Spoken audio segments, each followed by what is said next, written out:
A lot of Canadians rejoiced when Donald Trump approved Keystone XL, but I think that celebration should wait until we actually get the pipeline in place.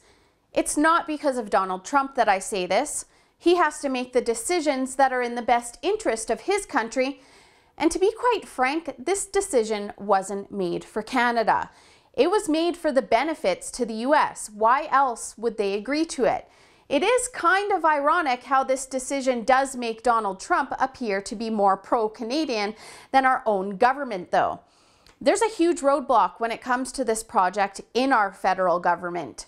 One thing that everyone is glossing over is the fact that Nebraska still has to approve the pipeline route, and hearings have been scheduled for August 7th to 11th. Hearings requested by TransCanada, the company developing the pipeline.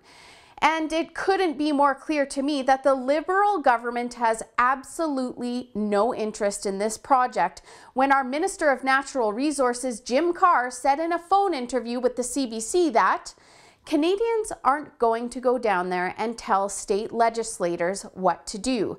They have their own process. We'll respect that. Canadians meaning the Liberal government, of course. So it's clear they won't be making an effort to get this pipeline going.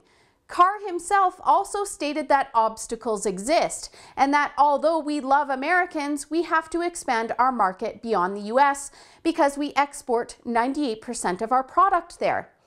While this is true, what Carr is banking on is that Canadians don't know the energy file. You see, it's true that Canadian bitumen will be transported to the US refineries, and a lot of that product will go into fueling American gas tanks. But what Carr misses is the massive opportunity for Canada to enter the Asian market, which is almost certain to happen once the pipeline is built. He didn't miss the memo.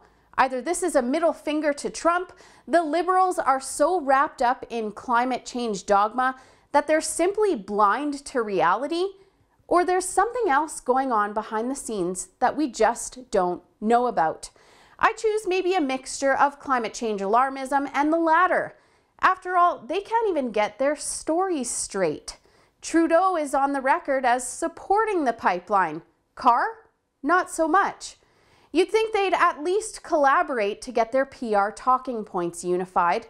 Meanwhile, the US has increased their own production and entered the market themselves, filling the space that Canada could have been taking years ago, if only our government didn't have to fend off foreign-funded professional protesters and progressive governments that are either in it for the money or were played by governments that would go to any length to make energy independence their reality. Obama did, after all, approve 10 pipelines equivalent to Keystone XL since 2010. So much for those devastating effects of climate change that pipelines help to propagate, right? I can't see the feds supporting this project. In fact, Carr makes it sound like he wants to fight against it. What planet are we on when our own government doesn't support projects for the benefits and economic prosperity of their own country? For the Rebel.media, I'm Holly Nicholas. Thanks so much for watching. If you liked that video, don't forget to sign up for our new Rebel Canada YouTube channel so that you don't miss the other side of the story in Canadian news.